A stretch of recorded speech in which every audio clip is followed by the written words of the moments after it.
It's a good morning. Happy Wednesday to you. Welcome to the Daybreak Show. I am the Sultan. Stirring my coffee with chopsticks, using the vortex method, the only true way to optimize the taste of your coffee at the molecular level. We'll get started in a second. We're going to be talking about speaking and how to be a better speaker today. But first, coffee.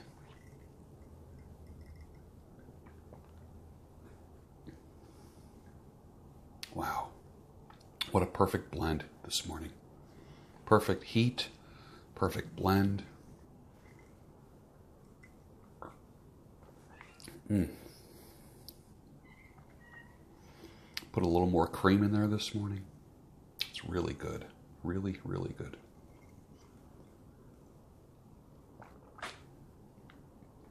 I always want my first sip on camera. Always. That way I'm never faking the reaction. Like the other morning when I had the already ground coffee. And it was nasty.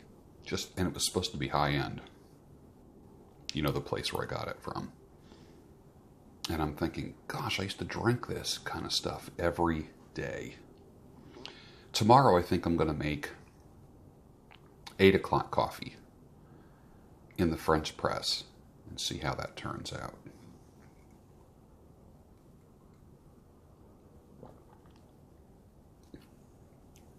Perfect. Let's talk about being a better speaker. I've always contended that when you speak well, you earn more. I've written ebooks on it. I've done training on it. I've trained students for over 30 years on how to speak better. Some people have said that even my speaking coaching sessions have helped them sing better and have done better for them than they're actually singing coaches. That's interesting. I've had many testimonials like that. But let's talk about blogging and writing and how it can make you a better speaker.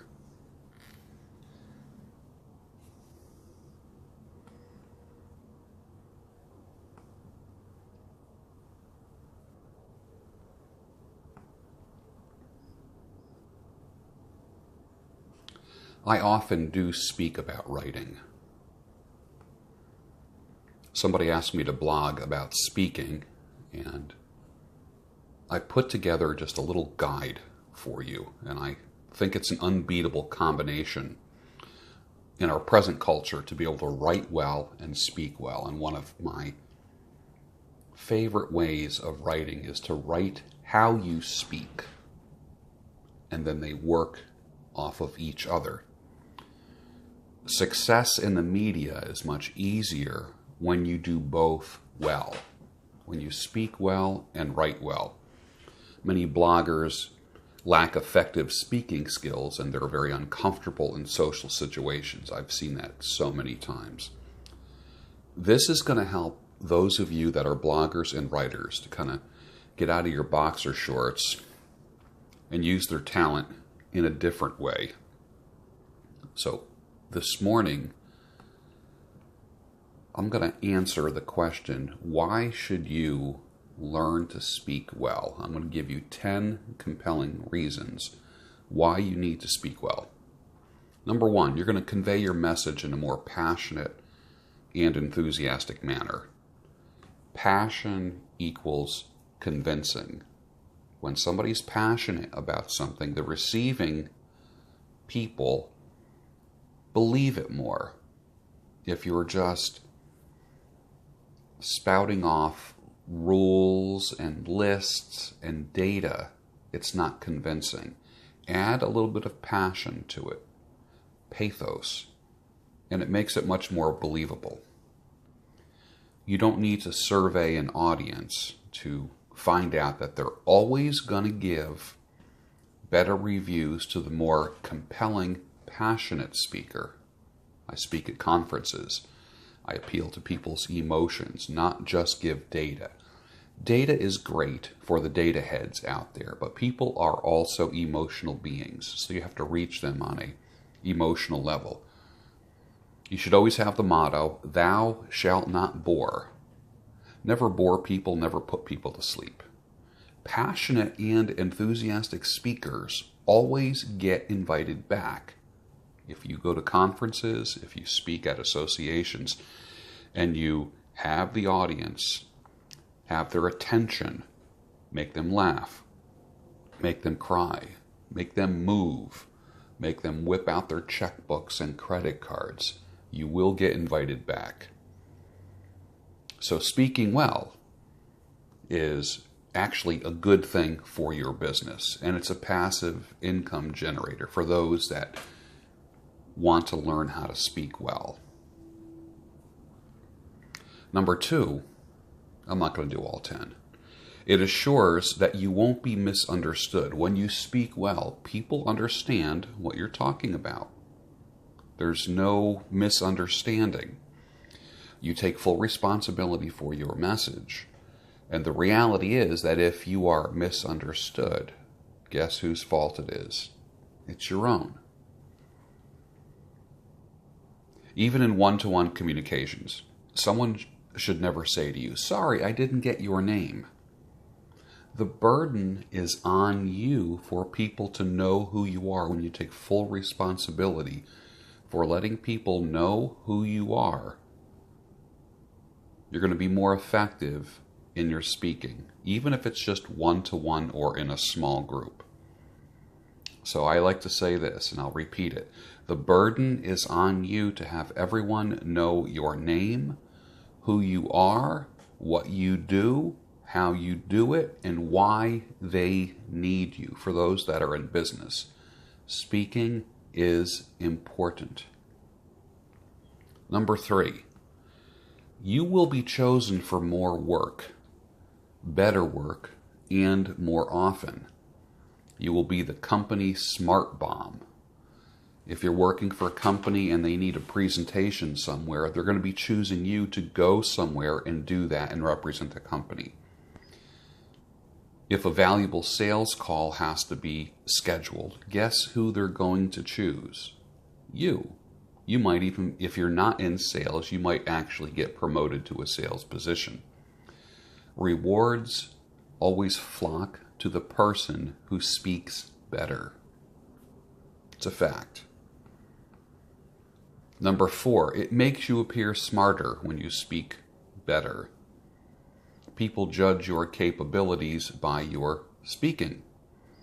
Apart from the appearance, because you have 3 to 6 seconds to make a first impression on people, people size you up in about 3 seconds. Hate to say that. You might be a nice person. You might have a good heart. Hey, he has a good heart. She has a good heart. Doesn't matter. They size you up, how you look, just like that. I know some of you are saying, dude, you're an old guy with disheveled hair. All right. I rolled out of the sack about 15 or 20 minutes ago. I do these videos every day from the cozy nook in my kitchen.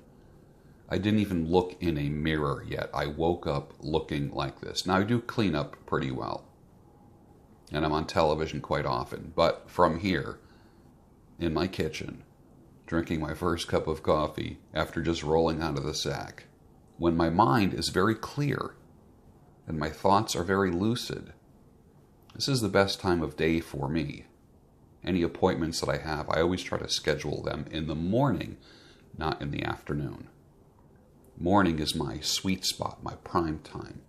So what I don't do is get up and spend a half hour trying to look pretty. I just roll out of the sack, make coffee, feed the pets, and press record. That's all I do. Rewards flock to the person who speaks better. That's just a fact. It does make you appear smarter because people judge you in 3 to 6 seconds. I say it's closer to 3. You can either confirm what they're already thinking, or you can refute. what they're thinking by the way that you talk. The way you speak is going to have a direct effect on the impression you make on others. It may be as simple as talking to someone on a train, going to work, a classic elevator conversation. You're together in an elevator just for a minute or so. Business presentations, talking with coworkers. Intelligence and IQ are not good determiners of success. There's a lot of smart, broke people out there. And one of the things that this channel does is help you unbroke yourself. That's super important. One of the ways you do it is by speaking better. Some of the greatest leaders are known for their speaking style first and their content second. I suggest getting both of those mastered.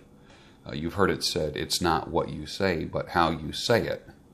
It's very valuable in life, business, relationships, marriage, parenting. Speaking well has no downside at all. It leads to, and this is number 5 and the last one, it leads to a more effective social and personal life. Networking events become easier. Impromptu speeches become effortless.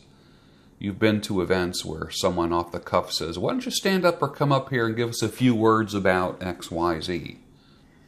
These scenarios always lead to more work, better work, and more opportunity.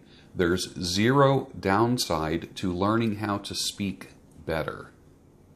And I have a program that I'm releasing later this year on speaking better and coaching you to speak better. It's going to be in an ebook, and I'm also doing coaching as well.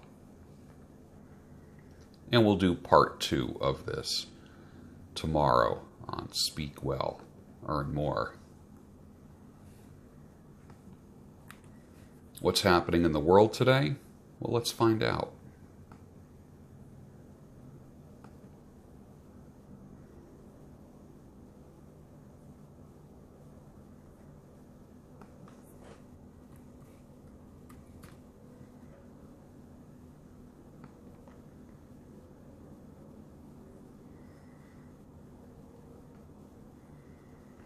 New York City guarantees health care for all. Wow. My first question is, who's going to pay for that? This is what's happening with New York City. They're gaining people at a faster rate. They lost people because they're getting raped with taxes. Now they're going to gain people for free health care. Who's going to pay for it? That's all I have to say. California promises to be a total sanctuary state. The whole state is a sanctuary state. The whole state. Okay. Excellent. That's just like letting someone in your house and saying, stay here. Come on. Or actually not caring if people come in your house and saying, stay here. Again, who's paying for it?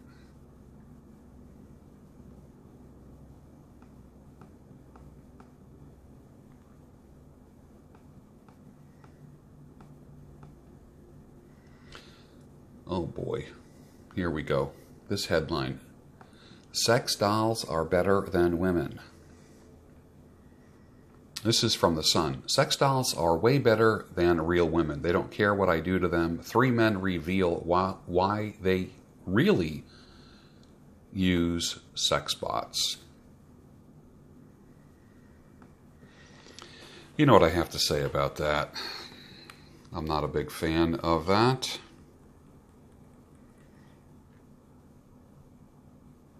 Lounging on a sofa in a leather corset and holding a can of beer, Crystal is Nick's perfect woman, so she should be, as the truck driver forked out over 6,000 pounds on the silicone sex doll, who he calls the ultimate boy toy. Crystal is Nick's perfect woman, and he does everyday things like watch football and enjoy a beer with her. Blonde Crystal is one of many carefully crafted dolls to hit the market in recent years, and Nick is among a growing number of men ready to splash the cash on a plastic partner. Every part of the dolls can be custom made, from hair and eyes to the shape and texture of their nipples. Buyers can even choose from a gallery of 11 vagina styles and shapes. Wait a second. Let me just read this again. Buyers can even choose from a gallery of 11 different vagina styles and shapes. All right. I wonder how that session goes. I'll take the Gordito look. Unbelievable. Including neat and tight options and varying clitoris sizes, but they'll have to fork out an additional 80 pounds if they actually want pubic hair. With several doll brothels popping up across the world, including a shop named the Dolly Parlor in Greenwich, London, men are getting the chance to try before they buy. That's gross. The phrase digisexual was coined by experts at the University of Manitoba. Of course, a fucking university would come up with that, as a term for men who are turned on by things you can turn on. Critics have blasted them as creepy and weird. You don't have to be a critic to realize that that's creepy and weird. One campaigner suggests they could lead to dwindling sex lives, which is already happening because of low testosterone levels, and even violent behavior towards real women. But what is it that drives men to make a disturbing decision to use sex robots? Sun Online spoke to 3 doll owners to find out. I said this a long time ago. You heard me first say this. As soon as Sexbots can make sandwiches, women are screwed. That's it. Men, talk about the ultimate way that men go their own way. It's just like giving up, though. I'm sorry. If you're into a sex doll, that's just giving up. Nick, who's 33, they didn't show a picture of Nick. I'd like to see a picture of what Nick looks like. His doll, Crystal, is next to him in bed if he feels lonely. He also admits he gives her a hug after a bad day. The truck driver from Ontario, Canada, spent 6,205 pounds on his dream woman from a top-selling doll manufacturer in March of 2017. That thing must be pretty gnarly by now. Oof. He designed her to match the blonde-haired, blue-eyed bombshell images in magazines that he had been lusting over. I guess if you're lusting over a doll, it's okay. I chose Crystal from the Petite series and matched her body to my ideal face. She's called Body 5 with a Nova face. After choosing her skin color, nipple shape, even her makeup style, he thought Crystal was breathtaking and absolutely beautiful when he opened her box for the first time. But filled with trepidation and excitement, he waited 2 weeks before having sex with her and chose to sit her on the sofa for a cup of coffee instead. Speaking of coffee, stirred with the vortex method. I wonder if he uses the vortex method. This is some sick stuff. This guy's having sex with dolls, life-size dolls at the molecular level. Single with no children. He says he has a casual long-distance relationship with a woman, a real woman. But he says he's told her about his doll, and that when it comes down to having sex, real women still come out on top. No pun intended. It feels amazing to have sex with Crystal, but it's not the same as a real woman. Duh! Psychologically, with a real woman, it would be intercourse, not masturbation, and I obviously wouldn't treat her like an object, although I do treat my doll with a lot of respect and care. His family and best friend know about his doll, but he said he doesn't flaunt her and prefers to show off her to fellow doll owners. I don't think the general public are ready to see people wheeling dolls around just yet. Oh, God. And then it goes on to case study number 2. An IT consultant in his 60s who says He was feeling fatigued and bruised by failed relationships. His second marriage lasted for 23 years. He has 2 grown-up sons. He says he was dating women constantly before a relationship breakdown led him to discovering dolls online in 2014. What he likes is excessive fondling and kissing. All right, enough of that. What are your thoughts about sex bots? Now, they're not doing anything yet. They're not like Stepford Wives. What they are is literally a molded, life-size, silicone, jiggly woman with a hole and a hole and a hole. Now, they might be lifelike with hair and all the internal parts looking and feeling the same. What do you think of these dudes that come home from work, hug their doll, have a drink with their doll, sit back, watch TV with their doll, prop her up and bend her over, or I should say bend it over? I know this is not family-friendly conversation, but this is not a family-friendly channel. What are your thoughts about this? Are these people normal or are they demented? I'd like to see your comments down below. So we went from learning how to speak well to sex bots. Oh, in one morning broadcast. And with that, I need to go and take a shower with WD-40. Holy cow. Let's talk about getting unstuck. Unstuck means identifying the areas that you're stuck in. Finances, career, relationships, logistics, geographically where you're at. Being stuck can hold you back not just for months, but for years and even decades. Some ruts people can be in for 10 and 20 years at a time. I know people that have been doing the same thing for 20 years. Literally 20 years. The same bad behavior. 20 years. And then they're cynical. And the longer you're in a rut, the more likely you are to feel that you can't get out of that rut. That's the deceptive thing about being stuck, is that you feel you can't get out. I'm here to tell you, you can get out. There is a way out. And you have to do it logically. You have to do it systematically.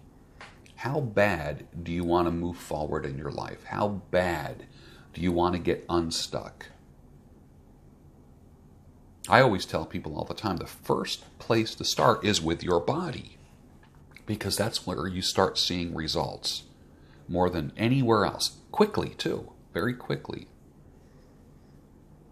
And that success and confidence spills over into other areas of your life, and you systematically start working on things to get completely unstuck and free. You set a goal, you achieve it. It's no longer out of reach for you anymore. That's the unstuck lifestyle. You see something, a car that you want to drive, you get it. You see a house you want to live in, you get it. You're out and about. If you've already pursued excellence, whether you are a man or a woman, you see a partner, potential partner, someone you're attracted to, you approach them. It's not about pickup. It's not about conning. It's not about manipulating life. It's not about tricking anything or anybody. It's a systematic way of getting what you want in life so you can give more. You need to spread stuff, or spread the love around, spread the money around. Not in a socialistic kind of way. But I'm talking when you have more to give and more to help people. We'll get into that more tomorrow. Part 2 of speaking well, earning more. So go finish your coffee, and I'll see you tomorrow.